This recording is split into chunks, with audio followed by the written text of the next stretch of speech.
എന്താ കുട്ടിയെ, നിനക്ക് ഓണത്തിന്റെ 10 നാളുകൾ പറയാൻ അറിയില്ലേ? അറിയാം അമ്മേ, അത് ഞാൻ വെറുതെ പാടിയതല്ലേ. ഓണം, വിഷു തുടങ്ങിയ ആഘോഷങ്ങൾ ഒന്നും വെറുതെയല്ല എന്റെ കുട്ടിയെ. എല്ലാത്തിലും നമ്മുടെ ജീവിതവുമായും നമ്മുടെ സംസ്കാരവുമായും ഒരുപാട് ബന്ധമുണ്ട്. അതെന്താണെന്ന് അറിയാമോ എന്റെ കുട്ടിക്ക്? ഓർമ്മയുണ്ട് ചില കഥകളൊക്കെ, എന്നാലും ഒന്നും കൂടെ പറഞ്ഞുതരാമോ അമ്മേ? മനുഷ്യരെല്ലാം എപ്പോഴും ഒരുമയോടെ ജീവിക്കണം. അപ്പോഴാണ് സന്തോഷവും സമാധാനവും ഉണ്ടാവുന്നത്. കള്ളവും ചതിയും ഒന്നുമില്ലാതിരുന്ന മഹാബലി രാജാവിന്റെ കഥ നീ കേട്ടിട്ടില്ലേ? ഉണ്ട്. അതെല്ലാം ഒന്നും കൂടെ പറഞ്ഞുതരാമോ അമ്മേ? എന്റെ കുട്ടിയെ, അച്ഛൻ വരാറായി. എനിക്ക് അടുക്കളയിൽ പണിയുണ്ട്, പിന്നീട് പറയാട്ടോ.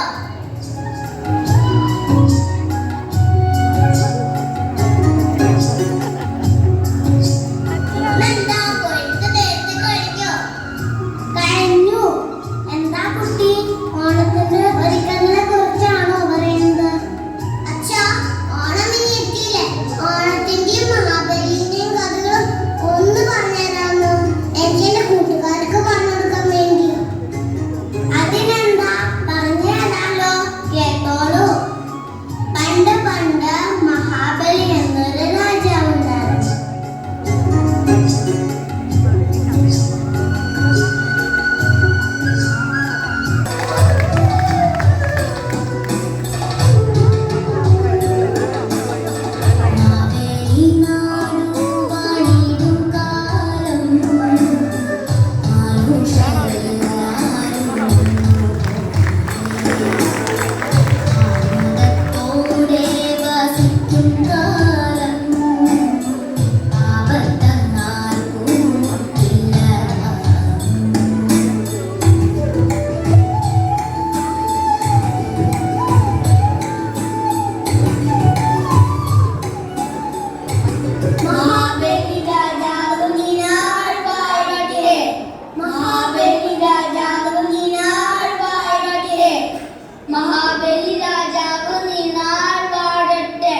ഒരു സാധു കുടുംബം അങ്ങയോട് സഹായം യാചിച്ചു വന്നിട്ടുണ്ട്. അവർ വരട്ടെ. രാജൻ, അങ്ങ് ഞങ്ങളെ സഹായിക്കാനും. അവിടെ സഹായം വരട്ടെ.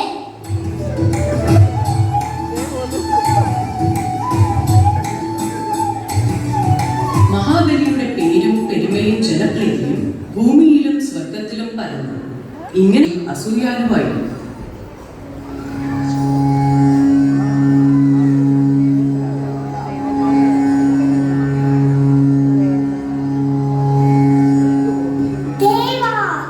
ഭൂമിയിലെ അസുരരാജാവ് മഹാബലി സ്വർഗലോകം പിടിച്ചെടുക്കുന്നു തോന്നുന്നു.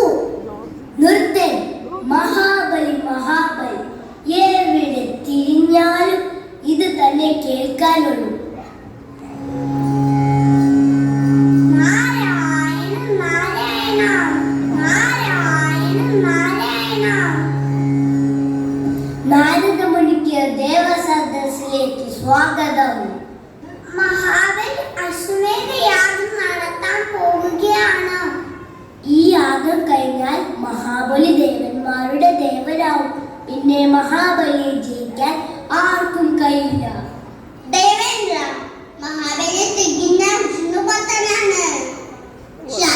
മഹാവിഷ്ണുവിന് മാത്രമേ ഇക്കാര്യത്തിൽ നമ്മെ സഹായിക്കാൻ കഴിയൂ. എന്നാൽ വരൂ, ഇപ്പോൾ തന്നെ വൈകുണ്ഠത്തേക്ക് പുറപ്പെടാം. ദേവന്മാർ മഹാവിഷ്ണുവിനെ കാണാൻ വൈകുണ്ഠത്തിലെത്തി.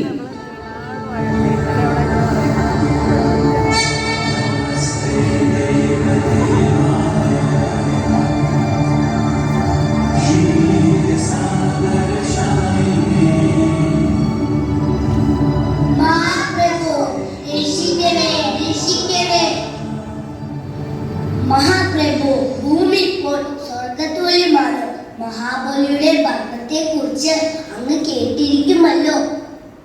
ഇങ്ങനെ പോയാൽ ദേവേന്ദ്രന് സ്വർഗലോകം നഷ്ടമാകും. അങ്ങേക്ക് മാത്രമേ എന്തെങ്കിലും ചെയ്യാൻ കഴിയൂ. മഹാബലി അശ്വമേധയാഗം നടത്താൻ പോവുകയാണ്. പിന്നെ മഹാബലിയെ ജയിക്കാൻ ആർക്കുമാകില്ല. ഞങ്ങളെ കൈവിടരുതേ മഹാപ്രഭു. അല്ലയോ ദേവന്മാരെ, നിങ്ങൾ ആകുലപ്പെടേണ്ടതില്ല. നാം ഒരു ഉപായം കാണും.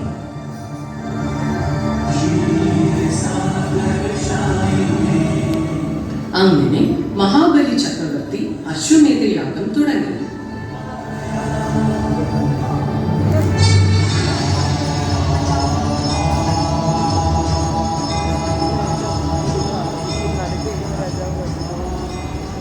एवं ध्यायति यो नित्यं स योगी योगिनां वरः।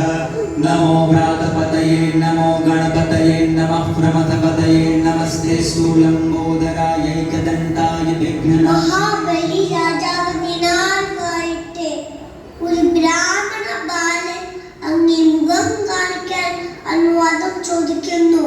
വരാൻ പറയൂ. एवं ध्यायति यो नित्यं स योगी योगिनां वरः। नमो व्रातपतये नमो गणपतये नमः। അല്ലയോ ബ്രാഹ്മണ ബാല, അങ്ങേക്ക് എന്താണ് വേണ്ടത്? രാജൻ, അങ്ങ് വലിയ ദാനശീലനാണല്ലോ. ഞാനൊരു ദാനം ചോദിക്കാനാണ് വന്നത്. തീർച്ചയായും, എന്ത് വേണമെങ്കിലും ചോദിച്ചോളൂ. രാജൻ, എനിക്ക് അങ്ങ് 3 അടി മണ്ണ് ദാനമായി തരുമോ? ബാലക, ഇച്ഛ പോലെ. അരുത് രാജൻ, ഈ ബാലൻ സാധാരണക്കാരനല്ല. ഈ ദാനം അങ്ങേക്ക് ദോഷം ചെയ്യും. ഗുരു, അങ്ങ് നമ്മെ തടയരുത്. ബാലക, ആസമല്ല മണ്ണ് അലന്നെടുത്തോളൂ.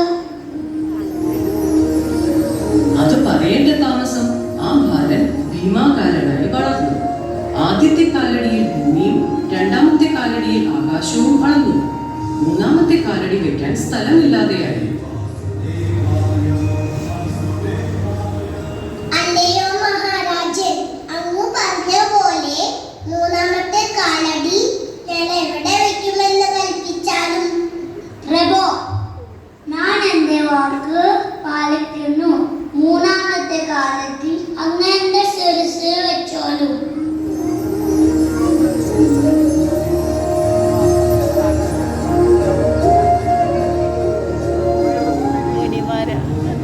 സത്യസന്ധനായ മഹാബലി വാക്കു പാലിക്കാനായി തന്റെ ശിരസ് താഴ്ത്തിക്കൊടുത്തു. ഭൂമിയിൽ നിന്ന് വിട പറയും മുമ്പ് വർഷത്തിലൊരിക്കൽ തന്റെ പ്രജകളെ കാണാൻ അനുവാദം തരണമെന്ന് അദ്ദേഹം ആവശ്യപ്പെട്ടു. തുടർന്ന് വിഷ്ണു ഭഗവാൻ മഹാബലിയെ പാതാളത്തിലേക്ക് താഴ്ത്തി.